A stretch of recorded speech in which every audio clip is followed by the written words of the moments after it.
ये बहुत बढ़िया स्टाफ है, कहीं 6 वोट हम अकेले जाए हैं। मिल्कीपुर उपचुनाव में भारतीय जनता पार्टी सरकार में पोस्ट अधिकारी नंगा नाच कर रहे हैं। कहाँ बहुत दारू बांट रहे हो? कहाँ सर हम दारू बांट रहे हैं सर? अब तक केवल आरोप और आरोपों के बीच अब देखिए मिल्कीपुर से कई सबूत सामने आ गए। अब डंके की चोट पर वो तमाम स्टिंग ऑपरेशन निकलकर सामने आए हैं, जिसमें खुलासा हुआ है कि कैसे फर्जी वोटिंग की जिम्मेदारी किसी और ने नहीं बल्कि पीठासीन अधिकारी यानी कि जिन पर जिम्मेदारी होती है निष्पक्ष चुनाव कराने की, उन्होंने उठा रखी है। खबर मिल्कीपुर से है और इस एक खबर ने पूरे मिल्कीपुर में हड़कंप मचा दिया। खास तौर पर चुनाव आयोग अंदर तक कांप गया है, क्योंकि निष्पक्षता के आधार पर रद्दी भर की शेर व शायरी सुनाने वाले, उनको यह पता नहीं था कि इस बार वो पकड़े जाएंगे, उनके अधिकारी पकड़े जाएंगे, लेकिन इस बार पकड़ लिए गए। खबर सिर्फ ये नहीं है, फर्जी वोटिंग भी कैसे हो रही है उसके भी कई सबूत सामने आए हैं। नमस्कार, मैं हूं प्राज्वल गौतम और आप देख रहे हैं the live TV. The live TV, सच सबसे आगे। पहले अखिलेश यादव की तरफ से एक सबूत सामने रखा गया। बहुत ये चुनाव आयोग सबूत मांगता ना, तो सबूत नंबर 1 जरा देख लीजिए, क्या है सबूत। हेलो जी, संतोष कुमार वर्मा भाई साहब बोल रहे हैं ना, 261 के पिता की बेचारी। जी पार्टी लखनऊ से पार्टी ऑफिस से बोल रहा हूँ लखनऊ। जी पार्टी ऑफिस लखनऊ से बोल रहा हूँ भाई साहब। जी बताएं। ये जो टारगेट है, टारगेट पूरा हो गया ना अपना? हाँ आपके रहते अगर नहीं होगा तो भाई सब दिक्कत होगी ना, समझिए। नहीं 90 से 95%। 90 से 95% जी। सर 36 में थे या 48 में? जी 36 में थे या 48 में? मेरा तो कोई एक्सपर्ट है वो नहीं। टारगेट 36 में थे या 48? 48 वाला है। ओके बहुत आपका जीवन भर एहसान रहेगा महाराज जी को। जीवन भर एहसान रहेगा महाराज जी के ऊपर आपका। मैं आपको पहले दिन से बता रहा हूं, मिल्कीपुर सीट योगी आदित्यनाथ की साख का सवाल है और यह बताने और समझाने की जरूरत नहीं है कि महाराज किसे कहा जाता है। अब किसका ये फोन है किसका नहीं, फिलहाल अखिलेश यादव ने क्या लिखा पढ़िए। ये पीठासीन अधिकारियों की सच्चाई का स्टिंग ऑपरेशन जो सत्ताधारी के लिए फर्जी मतदान का टारगेट पूरा कर रहे हैं।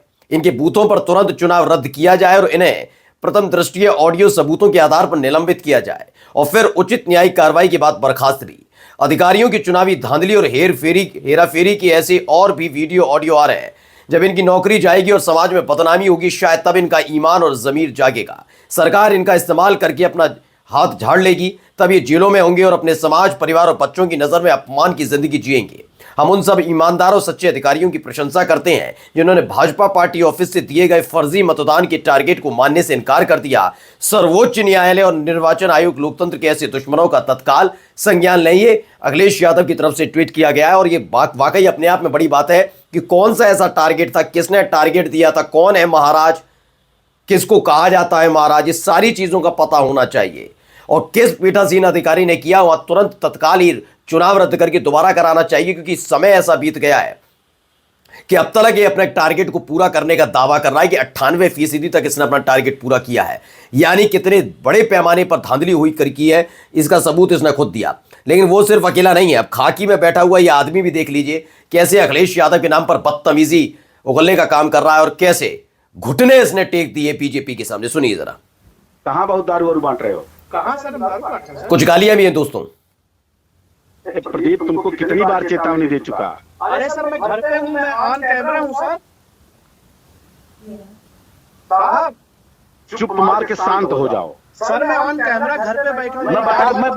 मैं बतला रहा हूँ, आप एक शब्द छिपा नहीं सकते हो।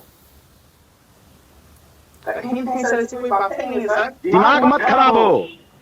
अरे सर आप, मैं प्रमाण के साथ बोल दूंगा और फिर ऐसी कैसी कर दूंगा। देखा, कोई साला तुमको नहीं बचाएगा। बहुत अखिलेश यादव को गोद में जाकर बैठ रहे हो, मिल करके आए हो।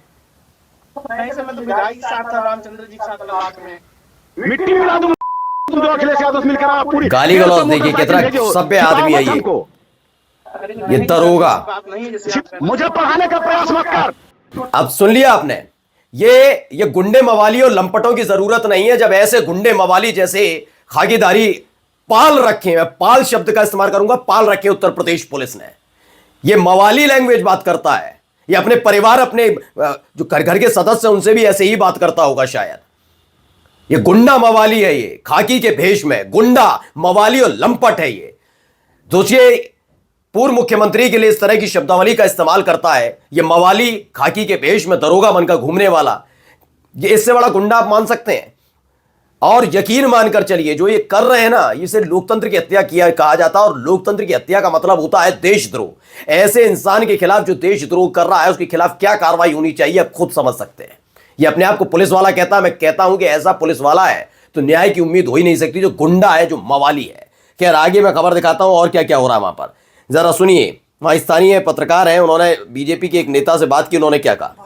भाजपा भाई झंडा पहने मरे भैया भाजपा। हाँ हाँ एकदम भाजपा। अरे बहुत बढ़िया स्टाफ है, कम 6 वोट हम अकेले डाले। 6 वोट अकेले? हाँ अकेले डाले। आप अकेले 6 वोट डाले? सुन ली। क्या नाम बाबा अपना? राम मोहन पांडे हैं मिल्कीपुर से, बीजेपी के कार्यकर्ता बताते हैं और कहते हैं कि हाँ मैंने 6 वोट डाले। आपको याद है लोकसभा चुनाव में अलग अलग जगह से, कभी मध्य प्रदेश से, कभी कहीं से, कभी गुजरात से, कभी उत्तर प्रदेश से, अलग अलग जगह से खबरें आ रही थी। सारे बीजेपी के नेता थे। कोई अपने बच्चे से वोटिंग करा रहा है, कोई लाइव वीडियो कर रहा है कि देखो मैं कितने वोट डाल रहा हूं ईवीएम में। अब इनको सुन लीजिए, 6 वोट अकेले डालकर आए हैं और फिर भी इनसे कहा जाएगा नहीं नहीं निष्पक्षता पूरी थी, चुनाव आयोग शेर शायरी सुनाएंगे। अब जरा एक और वीडियो में आपको दिखाने जा रहा हूं, भारत समाचार की खबर है, सुनिए, देखिए।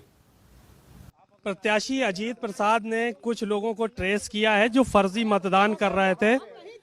ये जो है वो तस्वीर आपको दिखा रहे हैं। कहाँ से हो भैया, तुम कहाँ से हो?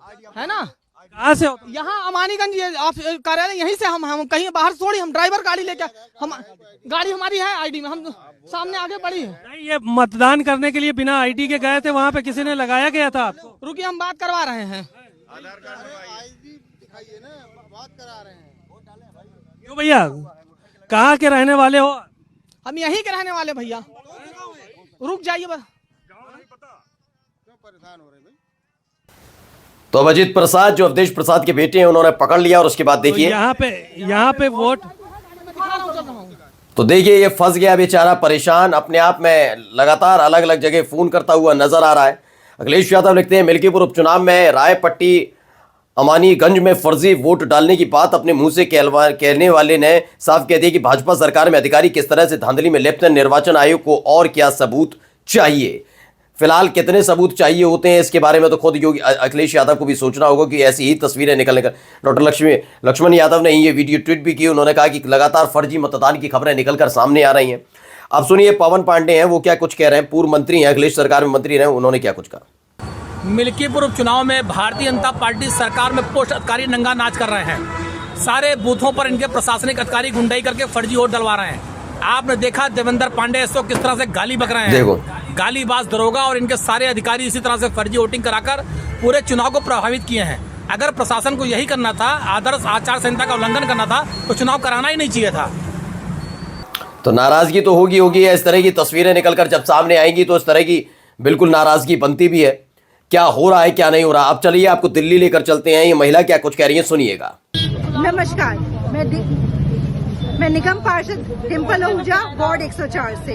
आज मेरे साथ ये सभी मेरे साथी खड़े हैं।